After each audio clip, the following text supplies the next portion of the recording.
சமைக்கும்போது கொஞ்சம் சேர்த்து செஞ்சுட்டா காலை மதியம்னு 2 நேரத்தை ஓட்டிடலாம். பன்னீர் ரெசிபி தான் ஈஸியாக பண்ணிடலாம். தக்காளி, வெங்காயம், இஞ்சி, பூண்டு, பச்சை மிளகா, 1 கிளாஸ் தண்ணி ஊற்றி வேக வச்சுட்டு மிக்சர் ஜாரில் போட்டு அது கூடவே பாதாம் தோலை எடுத்துட்டு சேர்த்துக்கணும். முந்திரி, கசகசாவை அரை மணி நேரம் தண்ணியில் ஊற வச்சு சேர்த்தா நல்லா நைஸாக அரைப்படும்.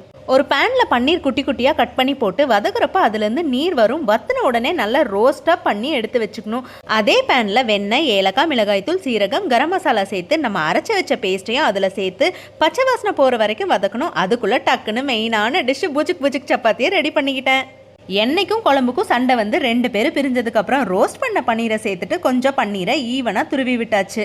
உப்பு தேவைக்கேற்ப கடைசியாக சேர்த்துக்கணும். கொத்தமல்லி போட்டு கசூரி மேத்தியும் நசுக்கு போட்டாச்சு. சுகர் இல்லைன்னா நாட்டு சக்கரை தூவினா டேஸ்ட் தூக்கலாக காமிக்கும். எப்படியோ இந்த குழந்தைங்களுக்கு டப்பா கட்டி ஸ்கூலுக்கு அனுப்புறதுக்குள்ள போதும்னு ஆயிடும். ஸ்நாக்ஸ் இன்னைக்கு எதுவும் கொடுக்கல. இது டைஜஸ்ட் ஆகிறதுக்கே ரொம்ப டைம் எடுக்கும், பசியும் எடுக்காது.